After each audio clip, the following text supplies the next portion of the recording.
La piste Mohawk, première route touristique des Américains, longtemps première dans leur cœur. Aujourd'hui, il ne s'y passe plus grand-chose. Cette route a pourtant tellement à offrir, au-delà même de ses somptueux paysages. On l'appelle aussi l'autoroute de l'histoire, et ce n'est pas un hasard. Autrefois, serpentait ici une piste indienne en terre battue.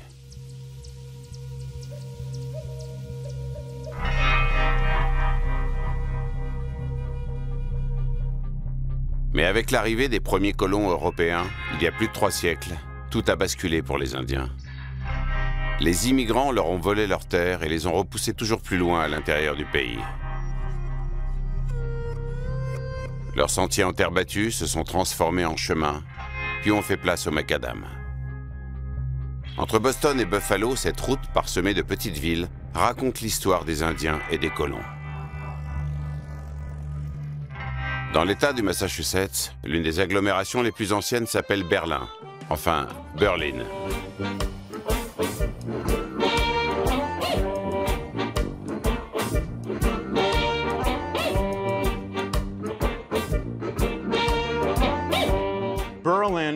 Pour moi, Berlin est une île de calme et de bon sens, au beau milieu de l'océan de folie qui nous entoure. Quand j'étais petit, c'était le paradis. J'ai eu une enfance idéale, quelque part entre Tom Sawyer et Huckleberry Finn. En été, j'allais pieds nus et je travaillais dans les fermes. J'adorais les chevaux. On dormait à la belle étoile, on n'avait pas de soucis. Le bonheur.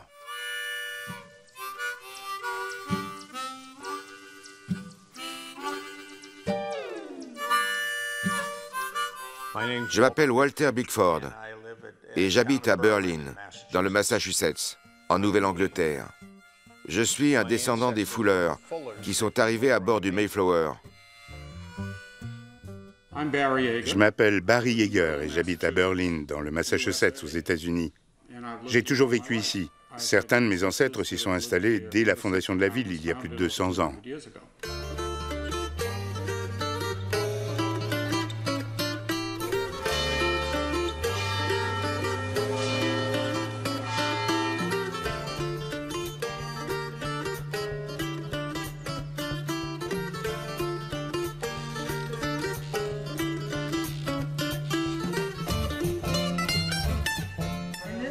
Ici, tout le monde sait tout sur tout le monde. Oui, tout se sait ici. Bien des choses ont changé ici. En bien, mais en mal aussi.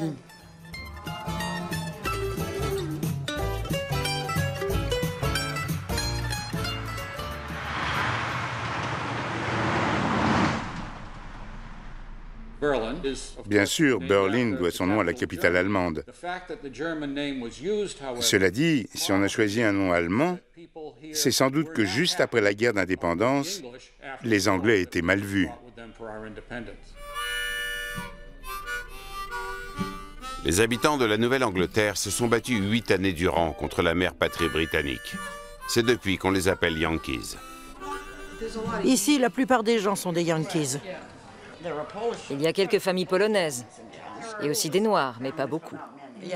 Mon mari est indien, il fait donc partie d'une minorité, lui aussi. En fait, il est métissé. Son père était Oneida, de la tribu des Mohawks. Les Mohawks vivaient par ici, n'est-ce pas? Surtout dans l'État de New York.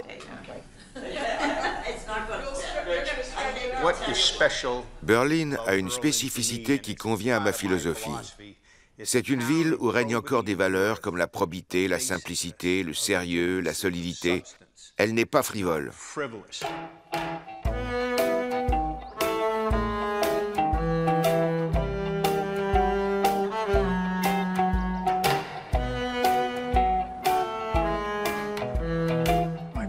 Mon prénom, c'est Willard, mais on m'appelle Bill. Mon nom de famille, c'est Wheeler. Et moi, c'est Tim, Timothy Wheeler. Moi, c'est James Wheeler. Et nous vivons tous à Berlin. Cette ferme appartenait à mon arrière-grand-père. Maintenant, c'est moi le grand-père. Alors je dois être le fils? Et moi, le petit-fils. Nous sommes fermiers de père en fils. James est de la 7e génération qui vit ici et exploite la ferme.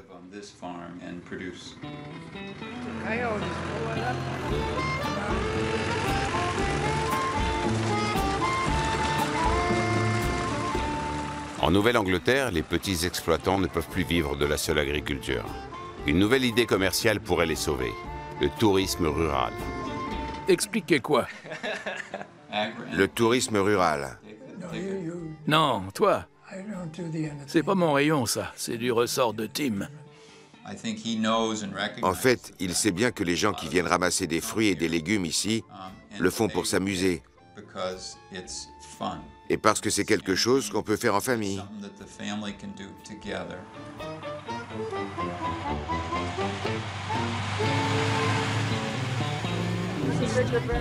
C'est la journée idéale pour cueillir les pommes. Vous n'avez que l'embarras du choix. Aujourd'hui, beaucoup de fermiers doivent diversifier leurs activités. Il y a le tourisme rural, les fermes pédagogiques. Vous avez dû entendre parler de ces labyrinthes que l'on taille à travers les champs de maïs. Les gens viennent par bus entier. On appelle ça l'agritourisme. Mais on ne fait pas de ça ici.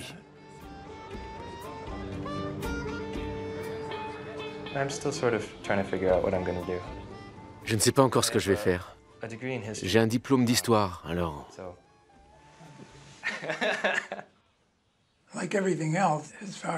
Le travail à la ferme, c'est comme tout le reste. Ça ne durera pas toujours.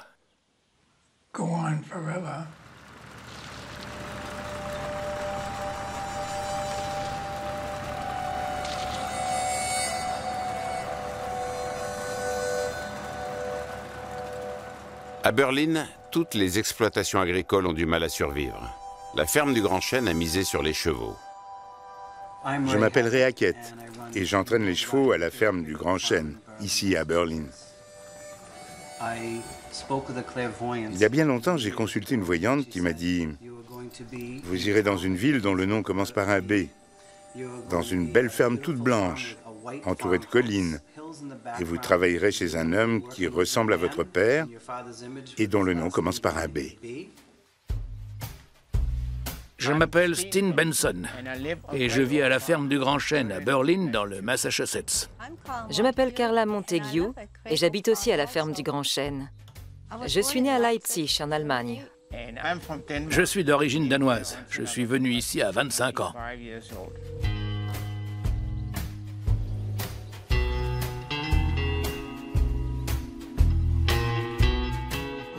Pour les chevaux, nous avons un excellent entraîneur. Il se débrouille même avec les bêtes à problème. Il murmure à l'oreille des chevaux, comme on dit. On peut tout à fait dire ça. C'est bien, c'est très bien. Depuis tout petit, je sais bien que j'ai des dons particuliers. Tu t'arrêtes et tu reviens. J'ai toujours senti qu'il se passait des choses avec les bêtes. Que ce soit des petits soucis ou des événements graves, je sentais des vibrations, je captais l'anxiété, je voyais aussi des images. Et tout doucement, j'ai intégré ce don dans mon travail. C'est bien, mon grand, c'est bien. Petit à petit, les gens ont compris ma façon de faire. Maintenant, je ne m'inquiète plus de savoir si les gens ne lèvent pas les yeux au ciel sur mon passage en disant « Ça y est, encore un dingue ».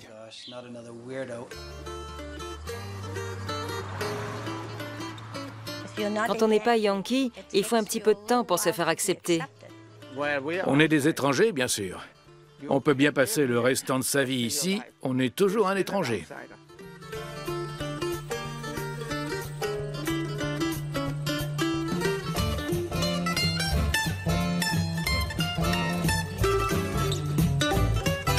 N'est-ce pas qu'elle est belle, cette église? C'est en se demandant comment la sauver qu'on a pensé à en faire une sorte de café. Je m'appelle Evie Dweck et j'habite à Berlin, dans le Massachusetts.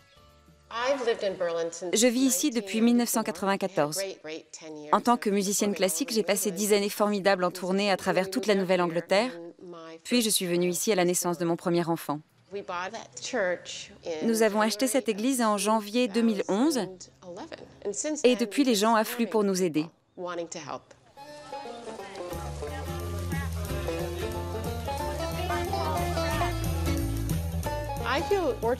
J'ai vraiment de la chance que ces gens aient bien voulu m'intégrer dans leur communauté. Parce que je ne suis pas comme eux, moi. Je suis toujours pressée. Mais ils m'ont soigneusement observée, puis ils m'ont acceptée.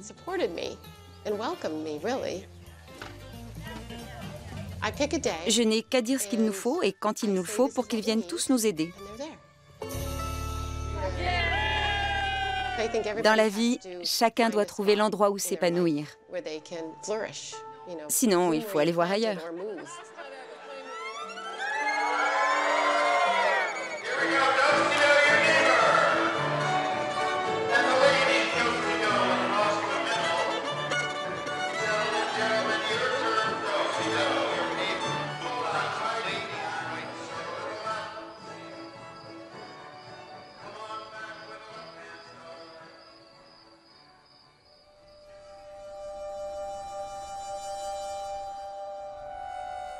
Au fur et à mesure qu'on avance vers l'ouest, les forêts se font plus épaisses et les villages plus petits.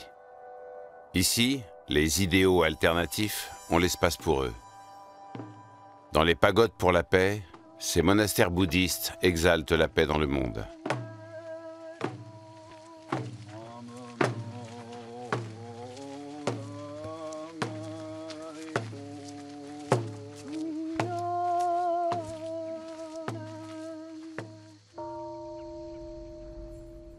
Je m'appelle Claire Carter et je suis nonne ici, à la Pagode pour la paix de Nouvelle-Angleterre. Je m'appelle Gwiyoe Kato. Je suis moine et je vis dans cette pagode pour la paix.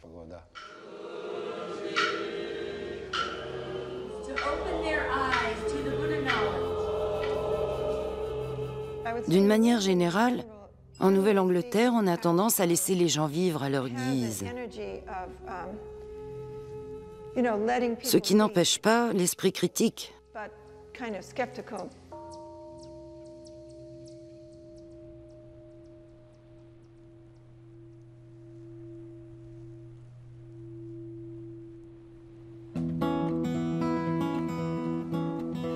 Dans les années 1960, de jeunes intellectuels en mal de vie simple et paisible se lancent à la recherche du paradis terrestre. La Nouvelle-Angleterre abritant des universités prestigieuses, bon nombre d'entre eux sortent de Yale ou de Harvard. Ils trouvent ici des terres arables et bon marché, de quoi cultiver l'art du bien vivre.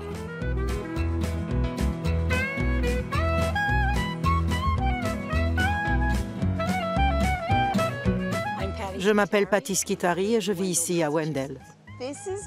Ça, c'est le magasin de Patty, le centre commercial de Wendell en quelque sorte, avec la poste et le pub.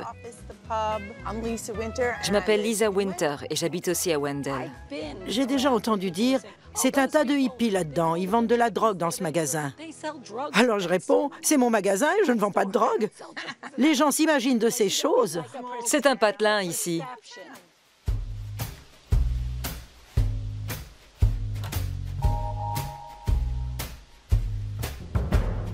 Je m'appelle Karen Copeland et j'habite à Wendell, Massachusetts. Notre mot d'ordre, c'est « on est ici parce qu'on est un peu à l'ouest ».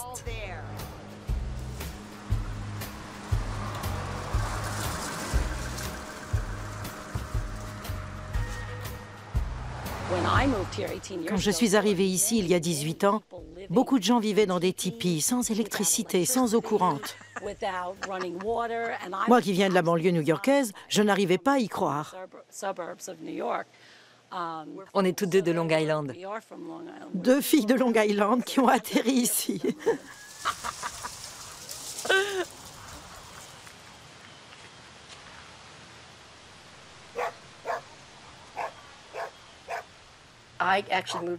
En 86, quand je suis arrivée, j'ai d'abord dormi sous la tente, comme beaucoup de gens. Puis j'ai pris une grange avec une amie et j'ai construit. Je m'appelle Rosie Heidkamp et j'habite ici à Wendell. Au début, comme la ville dépérissait, les anciens étaient bien contents de voir ces nouveaux venus qui apportaient un peu de vie dans la commune. Mais bientôt, il y a eu plus de nouveaux que d'anciens.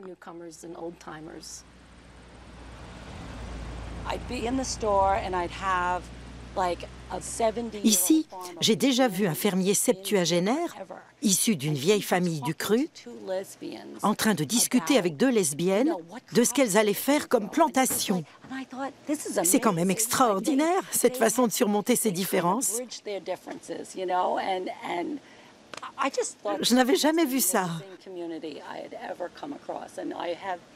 Et je suis rudement contente de me retrouver ici. On adore cet endroit. Vraiment, c'est génial. Et on veille à ce que ça le reste.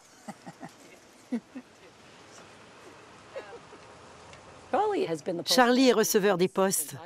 Il est arrivé ici en même temps que moi. J'ai des amis de Long Island qui attendent de venir ici pour acheter des timbres parce qu'ils tiennent à les prendre chez Charlie. Entrez donc. Est-ce que je pourrais mettre une affiche? Mais bien sûr. On en prendra soin. Entre, Bill. Larry, comment va? Je vais te faire cadeau d'une enveloppe.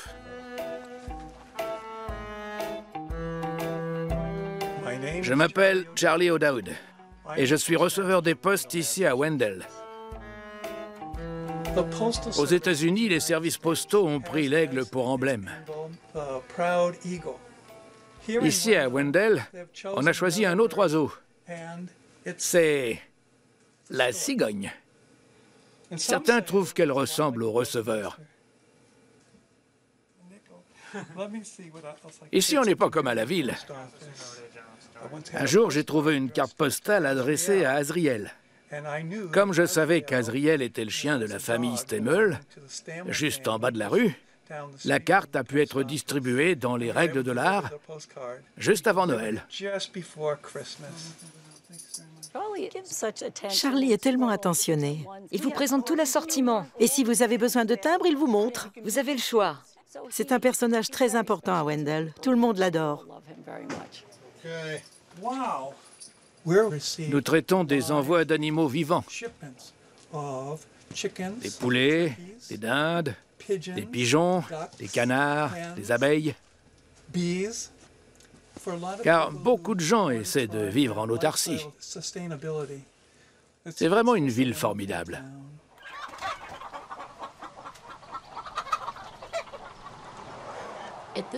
Comme il est encore très difficile d'avoir le haut débit chez soi, les gens continuent de venir à la bibliothèque pour l'Internet.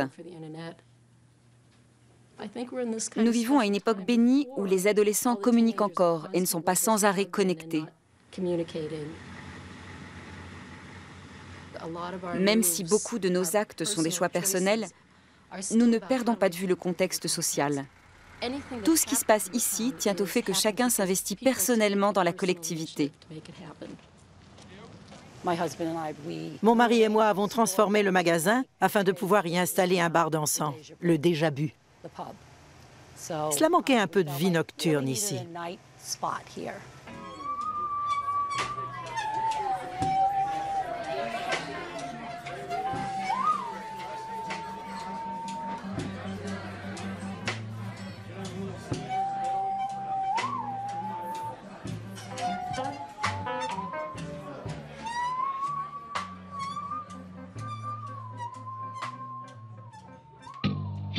À l'ouest de Wendell, la route s'élance à l'assaut des collines, et nous voici dans la partie la plus célèbre de la piste. C'est là que le sentier indien en terre battue serpentait autrefois. Avec leur voiture à chevaux, les colons l'ont transformé en grand chemin. Et avec l'invention de l'automobile, la piste Mohawk est devenue une véritable voie de communication, la première route panoramique des États-Unis. Et voici son coin le plus dangereux, le hairpin turn, un redoutable virage en épingle à cheveux.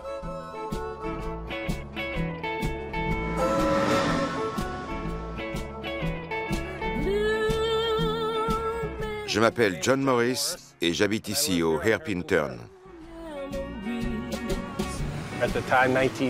Vers 1914-1920, quand mes grands-oncles étaient gosses, ils vendaient de l'eau aux automobilistes. Comme il n'y avait pas encore de système à injection, il fallait monter la côte en marche arrière pour que l'essence arrive au moteur. Alors bien sûr, ça surchauffait. Un jour, alors que mon oncle était en train de vendre des souvenirs, un camionneur a perdu le contrôle de son véhicule dans la descente. Il a foncé droit dans l'immeuble. Mon oncle en a réchappé de justesse. Alors, on a fait sauter une partie de la roche pour déplacer l'hôtel de 90 degrés.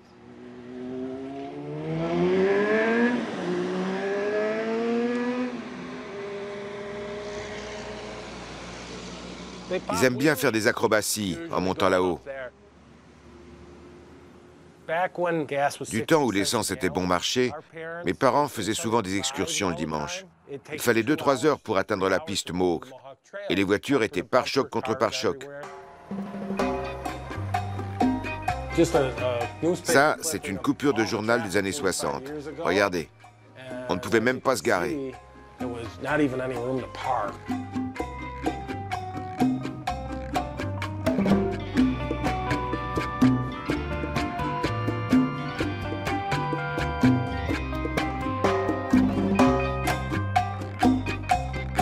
Florida, à 600 mètres d'altitude, est la localité la plus élevée de la piste Mohawk. Pour les voitures d'aujourd'hui, ce n'est pas un problème. Jadis, le voyage menait souvent tout droit au garage. Je m'appelle Stanley Brown et j'habite à Florida, dans le Massachusetts. Ici, c'est mon garage. Je l'ai tenu pendant 31 ans. La piste Mohawk passait à travers la propriété de mon grand-père. Il avait 14 ans quand la route a été terminée. Mon grand-père avait une voiture comme celle-ci, une EMF de 1910. EMF pour Everett, Metzger et Flanders. Joli modèle, pas vrai? Cette photo a été prise en 1923. Là, c'est mon père, Harold Brown, avec son assistant, Judson Gorman. Cette Buick Super 6 de 1922 était à mon père. Il avait bien compris qu'il fallait un atelier de réparation automobile ici.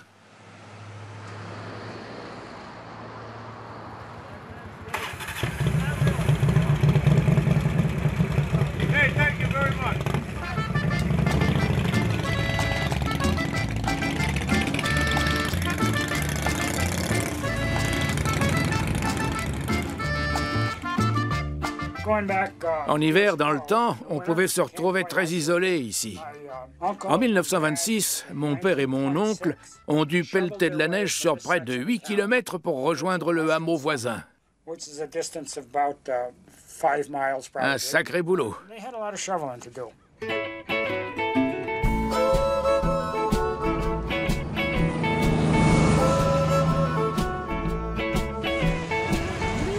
Ça, c'est le sommet de Whitcomb Summit, le point culminant de la piste Mohawk.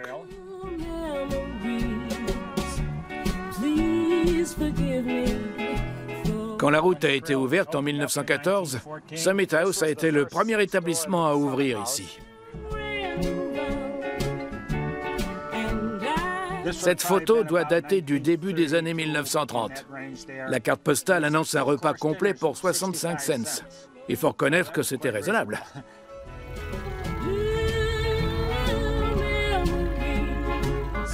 À l'époque, la piste Mohawk était aussi célèbre que la route 66 aujourd'hui.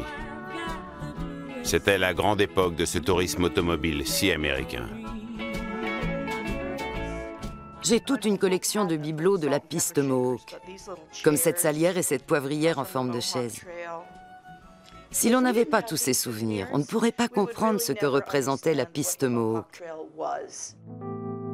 Je m'appelle Nancy Fitzpatrick et j'ai réuni des centaines de ces objets. Ce n'est jamais qu'une route. Mais les gens étaient tout feu tout flamme parce que c'était la première voie construite spécialement pour l'automobile. C'était formidable de voir ça. C'est vrai. Regardez-moi celui-là, n'est-il pas génial? Sur la piste des Indiens entre Boston et Buffalo. Nos merveilleux Indiens. Nous les avons aimés trop tard.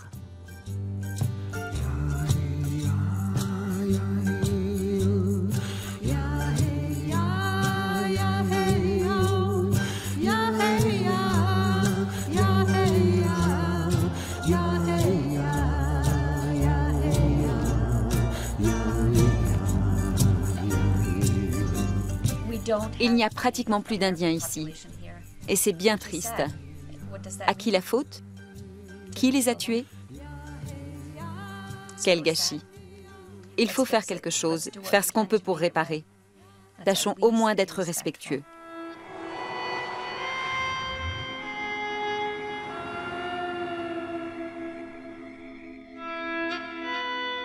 Je m'appelle Eileen McCusker-Rauch de Shelburne Falls, dans le Massachusetts.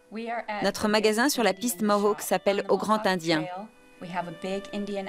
La statue d'Indien qui est dehors fait plus de 5 mètres de haut et elle est là depuis 1954. Nous savons bien que ce n'est pas un Indien de la région, plutôt un Indien des plaines. C'est vrai que c'est bête, mais il est si grand, si craquant, tout le monde l'adore. Même si les paysages sont toujours à couper le souffle, la splendeur de la piste Mohawk appartient au passé. Et les petits bungalows abandonnés rappellent des jours meilleurs.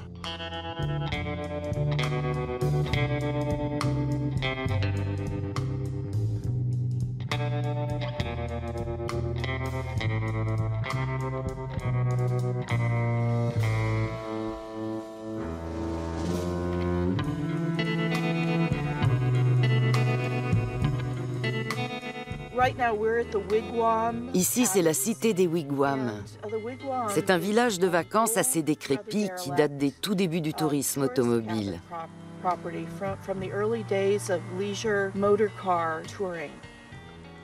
Je suis dans la branche hôtelière et j'ai acheté ces pavillons l'an dernier. J'avais l'habitude de les voir et je ne pouvais pas passer devant sans me dire qu'il devait bien y avoir un moyen de les ramener à la vie.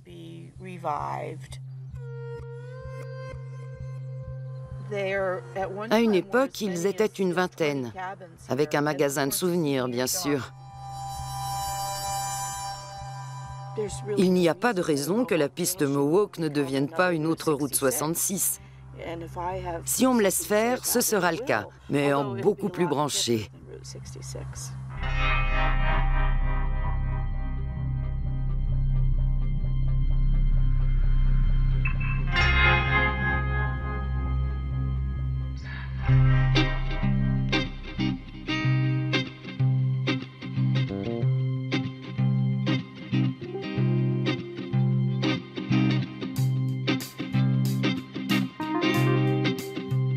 La piste Mohawk redescend dans la vallée, vers la petite ville de North Adams.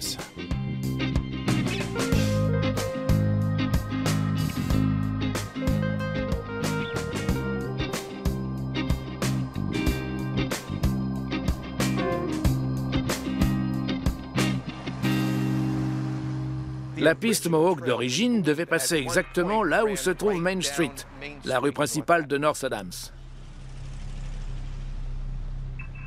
Je m'appelle Robert Campanile et j'habite ici, à North Adams. Je dirige le musée qui est dans l'ancienne gare ferroviaire. Je suis arrivé ici il y a 11 ans. J'ai recherché le contact avec la nature, une vie moins trépidante. Les gens remarquent tout de suite que j'ai pas l'accent de la Nouvelle-Angleterre. J'ai l'accent new-yorkais.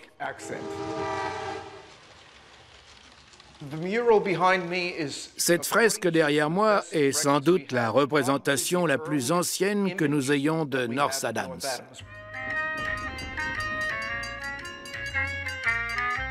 North Adams a longtemps été une ville industrielle florissante. Les cours d'eau de la région fournissaient l'énergie nécessaire. C'était une ville de filature, et elle l'est restée jusque dans les années 1950-1960. Puis tout a changé, les filatures ont fermé et North Adams a dû se chercher une nouvelle identité.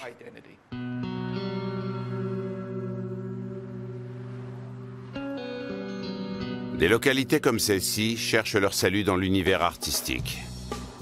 En l'an 2000, le plus vaste musée d'art contemporain des États-Unis a élu domicile dans ses usines à l'abandon.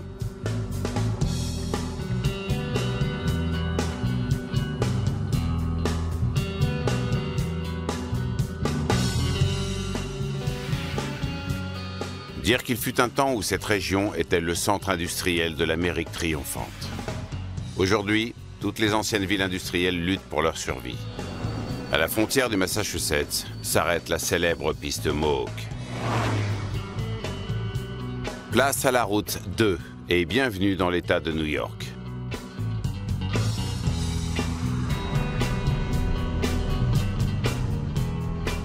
Au XIXe siècle, la ville de Troy était elle aussi un centre industriel important et prospère.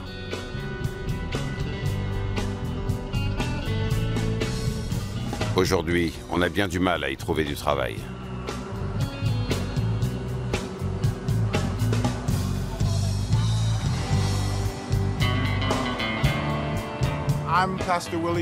Je suis le pasteur Willie Bacon de Troy, dans l'État de New York.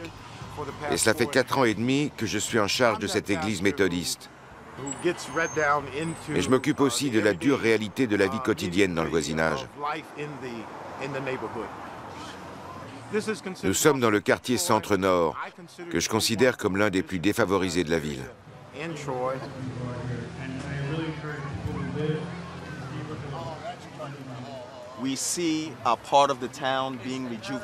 Certains quartiers reprennent vie. Mais là où habitent les petites gens, on ne voit rien venir.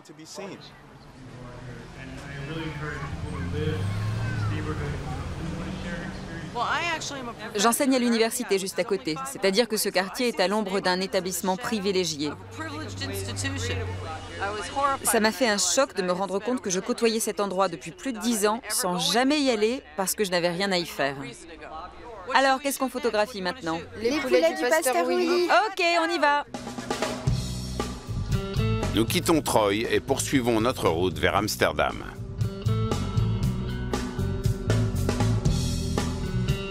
Cette petite ville industrielle a connu son heure de gloire du temps où la rivière Mohawk était encore une importante voie de communication vers l'ouest.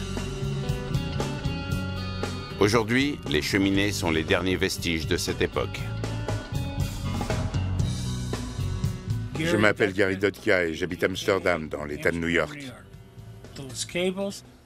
C'est moi qui ai monté cette voiture là-haut et qui l'ai arrimée.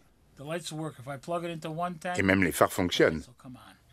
Cette coccinelle est devenue l'emblème de la rivière Mohawk.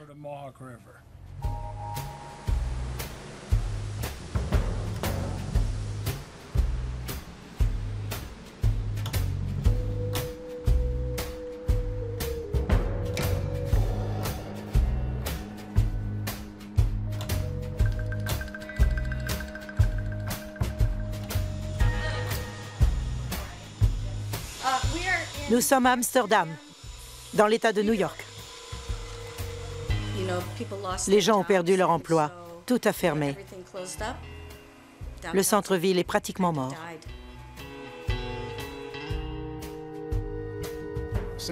Comme il y a beaucoup d'immeubles à l'abandon ici, des dames douées de sens artistique se sont dit « Plutôt que de laisser les vitrines vides, autant les décorer, ce sera plus joli. » Sitôt dit, sitôt fait. Et on dirait qu'on vend toujours de la glace ici.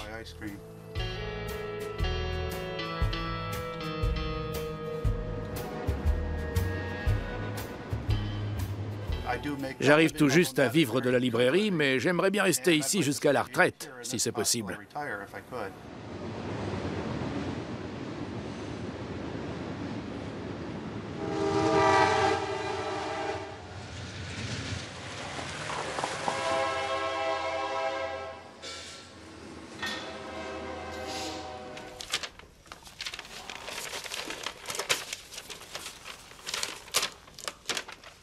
Ça, c'est une photo de mon dépôt de ferrailleur. Et là, c'est ma maison. Je dois être le seul Polonais qui habite en face de sa case. Ce que vous voyez à gauche, c'est l'enclos des chevaux, parce que j'élève et je dresse mes chevaux aussi. Ça, c'est moi à une course d'attelage, parce que je cours aussi. Je suis un bourreau de travail. J'adore m'activer. Ma femme et mes enfants m'ont toujours beaucoup aidé. Quand on a beaucoup d'enfants, c'est vraiment un avantage, vous savez. Ça, ce sont les cendres de ma femme. Voilà où ça finit quand on se fait incinérer. Les cendres retournent aux cendres, comme il est dit dans la Bible. C'est elle qui voulait être incinérée. Mais elle ne voulait pas que j'enterre ses cendres parce qu'elle était frileuse. Elle m'a dit, « Tu pourrais pas me laisser au bureau ?» Alors elle est restée ici. C'était une bonne épouse. Je suis très fier d'elle.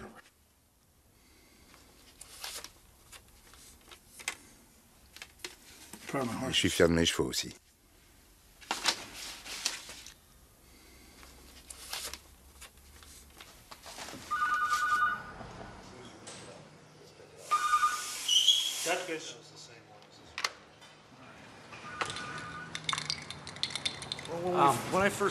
Quand j'ai commencé ici, on devait être 15 ou 20 employés. Maintenant, on n'est plus que 4. Je voudrais que mes gosses aient la vie plus facile que moi. J'espère qu'ils pourront quitter Amsterdam plus tard. Parce qu'en fait, il n'y a rien ici.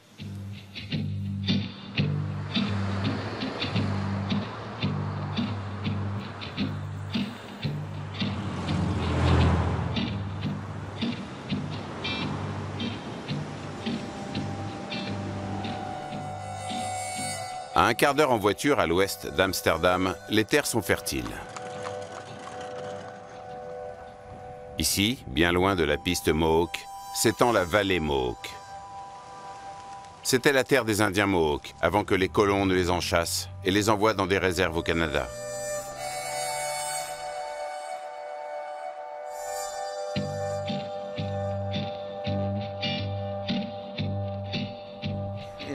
Je suis venu m'installer ici il y a 18 ans, parce que dans la vallée Mohawk se trouvait l'un des principaux villages du clan Mohawk des ours. C'est là que vivait mon arrière-arrière-grand-mère. Mon nom Mohawk est Sako Kwenyonkwas, Tom Porter en anglais, et j'appartiens au clan des ours. Nous avons donc racheté ces terres. Nos anciens étaient très en colère qu'il faille acheter nos propres terres, mais nous l'avons fait pour ne pas avoir de problème. Depuis, nous enseignons notre culture, nos traditions et notre langue. C'est devenu un centre spirituel pour les Mohawks, parce que c'est notre terre d'origine. Les Mohawks vivaient déjà ici il y a des milliers et des milliers d'années, bien avant l'arrivée des Européens.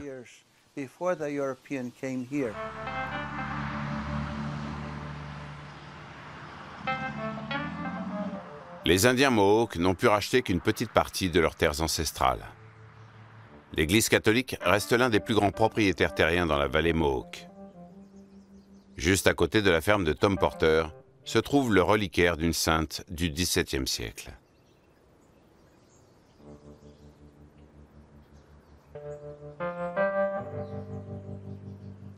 Je m'appelle Mark Steed, je suis moine franciscain. Et je vis à Fonda, dans l'État de New York. Je veille sur le reliquaire de Sainte Catherine. Catherine n'est pas une sainte ordinaire, c'était une indienne Mohawk. Elle a perdu sa famille lors d'une épidémie de variole importée par les colons européens. Des missionnaires l'ont convertie au catholicisme. Elle aurait accompli de nombreux miracles. Ce reliquaire existe depuis 76 ans et nous le devons à l'un de nos frères, un archéologue amateur. Il connaissait l'histoire de Sainte Catherine et il lui semblait que quelque chose de particulier avait dû se produire ici. Il a entrepris de faire des fouilles, pensant qu'elle avait pu vivre ici, ce que ses recherches ont confirmé.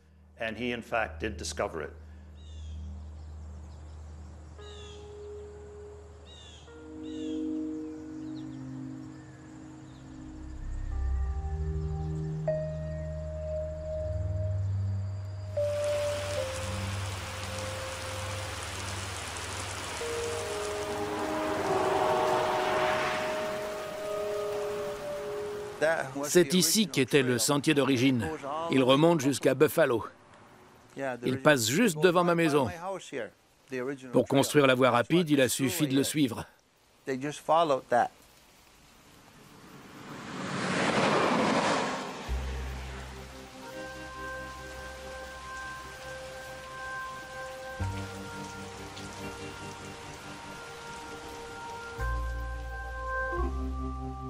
Tout ça n'a rien à voir avec les vrais Mohawks. Ce sont les Américains qui utilisent l'histoire indienne pour faire de l'argent. C'est comme un crottal qui aurait mué. On voit la peau, mais il n'y a rien dedans. Ça n'a pas de vie, pas d'âme. C'est un pays à crottal par ici. Attendez, j'en ai un. Vous voulez le voir? Mais il faut faire attention.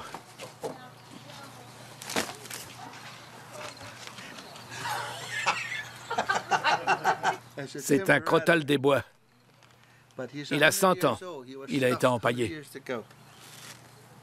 C'est mon animal de compagnie.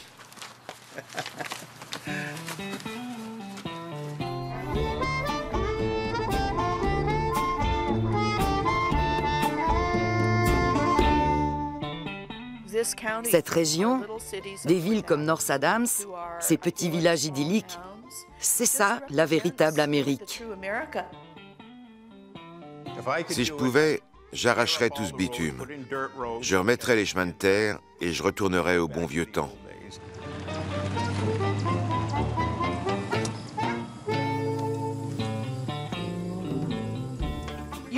Tu peux parcourir le monde à ta guise, vagabonder par monts et par vaux.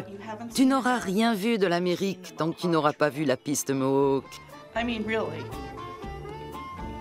Franchement, qu'est-ce que vous dites de ça?